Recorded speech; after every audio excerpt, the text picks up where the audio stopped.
తిరువైకుంఠ విన్నగరం అనే దివ్యక్షేత్రంలో మనం ఉన్నాము. ఇది విన్నగరం అంటే భూలోక వైకుంఠం అని అర్థం. అయితే సాక్షాత్తు భూలోకం నుంచి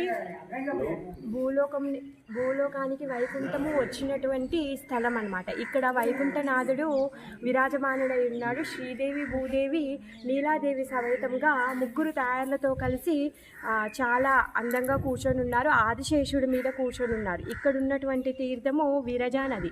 భగవంతుడి యొక్క లోకం నుంచి సాక్షాత్తు ఆ విరజా నది భగవంతుడి సేవ కోసం ఇక్కడ వచ్చి ఉందన్నమాట.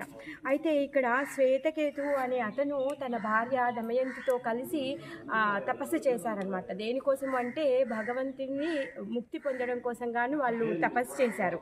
అయితే వాళ్ళు వైకుంఠానికి వెళ్తాము అనేసి అనుకుంటారు. కాకపోతే వాళ్ళు వైకుంఠానికి వెళ్ళే దారిలో ఈ భౌతికమైనటువంటి బాధలను తప్పించుకోలేకపోయారంట. దానికి అర్థం కాక నారదమునిని అడిగితే నారదముని ఏం చెప్పారు అంటే, మీరు పోయిన జన్మలో కొంచెం కూడా ఏమి పుణ్యకార్యాలు చేయనందువలన మీరు ఆ విధంగా అయిపోయారు. అందుకనే మీరు ఇక్కడికి వచ్చి భూలోక వైకుంఠం ఏదైతే ఉందో ఇక్కడికి వచ్చి మీ తపస్సును చెయ్యండి అనేసి చెప్పారనమాట. ఆ విధంగా వాళ్ళు ఇక్కడికి వచ్చి తపస్సు చేశారనమాట.